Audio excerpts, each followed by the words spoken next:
Hi. In this video, we are going to see rights in the Indian Constitution. Basically इस chapter में हम देखेंगे कि जो हमारा भारत का संविधान है, जो इंडियन कॉन्स्टिट्यूशन है, उसमें कौन कौन से फंडामेंटल राइट्स दिए हुए हैं। आखिरकार उन फंडामेंटल राइट्स को हम क्यों पढ़ने जा रहे हैं, क्यों वो हमारे लिए इतने इम्पॉर्टेंट है। तो स्टार्ट करते हैं इंट्रोडक्शन से। A constitution is not only about the composition of various organs of government and the relationship among them. एक कॉन्स्टिट्यूशन हमें सिर्फ ये नहीं दिखाता है कि जो हमारे गवर्नमेंट के आर्गन्स हैं, मतलब लेजिस्लेचर, जुडिशरी और एग्जीक्यूटिव, या उनके बीच में क्या रिलेशंस है। जैसे कि हमने पिछले चैप्टर में देखा कॉन्स्टिट्यूशन क्या होता है, और कॉन्स्टिट्यूशन के बहुत सारे हमने फंक्शंस या फीचर्स हमने देखे कि क्या क्या फीचर्स हैं कॉन्स्टिट्यूशन के। सबसे बड़ा फीचर हमने ये देखा कि जो कॉन्स्टिट्यूशन है उसमें इस तरह से रूल्स लिखे हुए हैं कि जो पावर गवर्नमेंट की है उस पर कंट्रोल रखता है, लिमिट करता है गवर्नमेंट की पावर पर। और इंडियन कॉन्स्टिट्यूशन हमें ये एश्योरेंस देता है कि जो फंडामेंटल राइट्स हमारे पास हैं, जो हमें दिए गए हैं, वो हमें मिलेंगे ही मिलेंगे। अगर वो वायलेट होते हैं तो हमें जस्टिस मिल सकती है। तो इस चैप्टर में हम यही जानेंगे कि जो फंडामेंटल राइट्स हैं आखिरकार वो होते क्या हैं। उससे पहले ये हमारे लिए ज़रूरी जानना है कि हमारे कॉन्स्टिट्यूशन का भाग 3 और आर्टिकल नंबर 12 से लेकर आर्टिकल नंबर 35 तक फंडामेंटल राइट्स दिए गए हैं। इस चैप्टर को पढ़ने के बाद कुछ चीज़ें हमारे दिमाग में क्लियर हो जाएंगी, जैसे कि what are the various fundamental rights listed in the constitution of India. वे कौन कौन से फंडामेंटल राइट्स हैं जो कि भारत के संविधान में लिखे गए हैं। How these rights are protected, what role the judiciary has played in protecting these rights, what is the difference between fundamental right and direct to principle state policy. जो direct to principle state policy हैं और जो fundamental rights हैं उनके बीच में क्या difference है।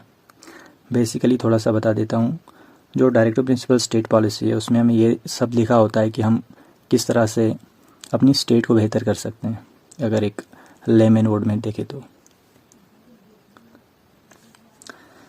The importance of rights, ये जो राइट्स हम पढ़ रहे हैं इसकी क्या महत्वपूर्णता है, आखिरकार क्यों हम ये राइट्स पढ़ रहे हैं। तो यहाँ पर कुछ एग्जांपल्स दिए हैं, कुछ इंस्टेंसेस लिखे हुए हैं जिससे हमें पता लग जाएगा कि ये राइट्स इतने महत्वपूर्ण क्यों हैं। In 1982, during the construction work for Asian Games, the government engaged a few contractors. These contractors employed a large number of poor construction workers from different parts of the country to build the flyover and stadium. These workers were kept in poor condition and were paid less than the minimum wages decided by the government. Basically हुआ क्या, 1982 में कहीं पर Asian games चल रही हैं, तो वहाँ पर गवर्नमेंट में कुछ कंट्रैक्टर्स को उनका काम करने के लिए लगाया गया। ये कंट्रैक्टर सब क्या करते हैं, बहुत सारे लोगों को वहाँ पर काम करने के लिए लाते हैं। बेसिकली उनको फ्लाईओवर और स्टेडियम का काम दिया जाता है।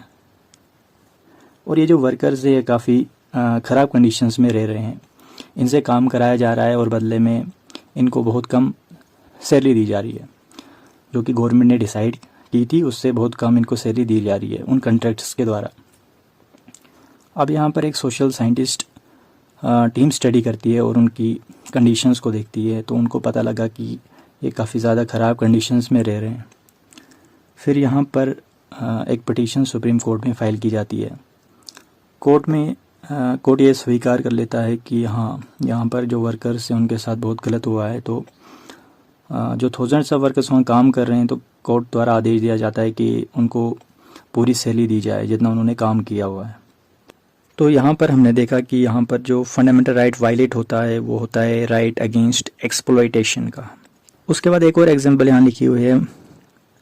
एक लड़का मिचल है जो कि 23 साल का होता है, जो कि अरेस्ट होता है, आसाम के रहने वाला है। Mitchell was charged of causing grievous injuries. Mitchell पे ये चार्जेस लगे होते हैं कि उसने किसी को बहुत गंभीर चोटें पहुँचाई है। He was found mentally too unstable to stand trial and was sentenced under trial to Lokopriya Gopinath Bordoloi mental hospital in Tezpur for treatment. तो ये मेंटली अनस्टेबल पाया जाता है और इसका ट्रायल कैसे लें, तो इसको कहाँ भेजा जाता है, मेंटल हॉस्पिटल भेजा जाता है ट्रीटमेंट के लिए। मिचेल का ट्रीटमेंट डॉक्टर सक्सेसफुली कर देते हैं और ट्रीटमेंट के बाद डॉक्टर्स जेल अथॉरिटी को 2 बार ये लिखते हैं कि अब ये ट्रायल के लिए फ़िट है, आप इसका ट्रायल कराएं। लेकिन यहाँ इस केस पर कोई भी अटेंशन नहीं दी जाती है। मिचेल रिमेन्ड इन जुडिशरी कस्टडी, वो जुडिशल कस्टडी में ही उसको रखा जाता है। मिचेल वाज रिलीज्ड इन जुलाई 2005, उसके बाद 2005 को ये रिलीज़ होता है। ही वाज 77 देन, वो कितने का साल का होता है तब, 77 साल का, यानी कि 23 साल का वो अरेस्ट हुआ था, अब उसकी एज 77 है। इसका मतलब हुआ 54 साल उसके ऐसे ही वेस्ट हो गए उस कस्टडी में, बिना कोई केस के हियरिंग सुने हुए। अगर उसके केस की हियरिंग एक बार हो जाती, कोर्ट ये डिसाइड कर लेती कि वो गिल्टी है या नहीं है, तो उसकी लाइफ सेव हो जाती, उसको कुछ सालों के लिए सज़ा मिल जाती, उसके बाद वो अच्छे से और सोसाइटी में आकर रह सकता था। लेकिन अब तो वो 77 ईयर्स का हो चुका है, उसके इतने साल वेस्ट हो गए जेल की लापरवाही की वजह से। अगर जेल अथॉरिटी ने थोड़ा सा ध्यान दिया होता तो उसकी लाइफ आज बच जाती, उसके लाइफ के इतने साल बच जाते। He was freed when a team appointed by the National Human Right Commission, वो इसलिए फ्री हुआ क्योंकि एक टीम जो थी ह्यूमन राइट्स कमीशन की, वो इंस्पेक्शन कर रही थी under trial in the state. Michel's case show what happens when rights guaranteed by constitution are not available in practice. तो मिचेल के केस में हमें साफ दिख रहा है कि राइट होने के बावजूद भी अगर हम उस पर ध्यान ना दें, उस पर अच्छी तरह से प्रैक्टिस ना करें, तो किसी की लाइफ भी वेस्ट हो सकती है। Michel's entire life was wasted because a proper trial against him never took place. तो मिचेल की सारी लाइफ जो है वेस्ट हो गई, उसके जो 54 ईयर्स थे वो कस्टडी में ही गुजर गए। क्यों? क्योंकि एक प्रॉपर ट्रायल कभी हुआ ही नहीं। जो जेल अथॉरिटी थी उसने कभी ध्यान ही नहीं दिया उस केस पर, तो उसकी लाइफ पूरी वेस्ट हो गई। Our constitution gives every citizen the right to life and liberty. This means that every citizen must also have the right to fair and speedy trial. क्या मतलब है इसका? अगर किसी को अरेस्ट किया तो उसके साथ फेयर ट्रायल होना चाहिए, अच्छे से ट्रायल होना चाहिए। अगर क्राइम किया है तो कोर्ट डिसाइड करे कि हाँ क्राइम किया है और सज़ा दी जाए, नहीं किया है तो कोर्ट डिसाइड करे कि ये आदमी किसी क्राइम में इन्वॉल्व नहीं था तो इसको बरी कर दिया जाए। और जो ट्रायल है वो जल्दी से होना चाहिए, स्पीडी ट्रायल होना चाहिए, ताकि जल्दी जस्टिस मिल सके। This is one of my fundamental right. But in case of Mitchell, constitution ने राइट्स तो गारंटी किए गए हैं, लेकिन अथॉरिटी की नाकामी की वजह से, वो काम न करने की वजह से जो मिचेल था उसकी लाइफ वेस्ट हो गई। In the case of first instance also there was violation of rights provided in the constitution. पहले केस की बात करें जहाँ पर हमने देखा जो कॉन्ट्रैक्टर्स थे उन्होंने बहुत सारे गरीब लोगों को काम पर कराया, उनसे काम कराया, फिर बदले में बहुत कम उनसे वेजेस दी गई। तो यहाँ पर भी हमें वायलेशन ऑफ राइट को देखने को मिलता है। लेकिन जब इस चीज़ को कोर्ट में चैलेंज किया गया तो बदले में कोर्ट ने ये डायरेक्शंस गवर्नमेंट को दी कि उनको राइटफुल वेजेस मिलनी चाहिए। The constitutional guarantees of the rights against exploitation ensure justice to this worker. तो यहाँ पर जो वायलेशन हुआ था, जो राइट है एक्सप्लोटेशन का, बदले में उन वर्कर्स को उनकी वेजेस मिल गई, मतलब उनको जस्टिस मिल गया। अब है bills of right.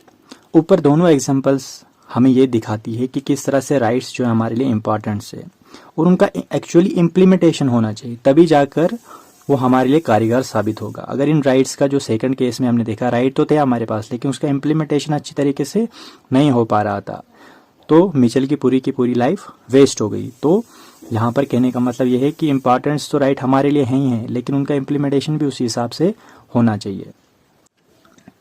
A democracy must ensure that individuals have certain rights and that the government will always recognize these rights. अगर एक डेमोक्रेसी कंट्री की बात करें तो वहाँ पर इंडिविजुअल्स के जितने भी राइट्स हैं वो इंश्योर होने चाहिए कि वो उस इंडिविजुअल को मिलेंगे ही मिलेंगे, और गवर्नमेंट के पास उनकी लिस्ट होनी चाहिए, उनको रिकॉग्नाइज, उनको पहचान दी जाए कि ये जो राइट्स हैं ये आपके बुनियादी अधिकार हैं, इनसे आपको कोई छीनेगा नहीं। Therefore it is often a practice in most democratic countries to list the rights of citizen in the constitution itself. तो ज़्यादातर जो देश की डेमोक्रेटिक कंट्रीज़ हैं वहाँ पर इन फंडामेंटल राइट्स की लिस्ट बनी हुई है जो कि कॉन्स्टिट्यूशन में हमें दिखाई पड़ती हैं। Such a list of rights mention and protected by the constitution is called bill of rights. ये जो राइट्स मेंशन और एक सिटीजन्स को संविधान के द्वारा दिए गए हैं उनको प्रोटेक्ट करते हैं, इन्हीं को हम बिल ऑफ राइट्स कहते हैं।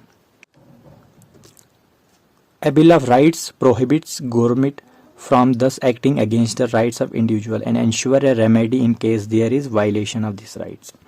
तो क्या कह रहा है, ये जो बिल ऑफ राइट्स से ये गवर्नमेंट को रोकते हैं, उनको प्रोहिबिट करते हैं कि वो किसी भी इंडिविजुअल के राइट के अगेंस्ट में कुछ ऐसा काम ना कर दें कि उनके राइट्स वायलेट हो जाएं।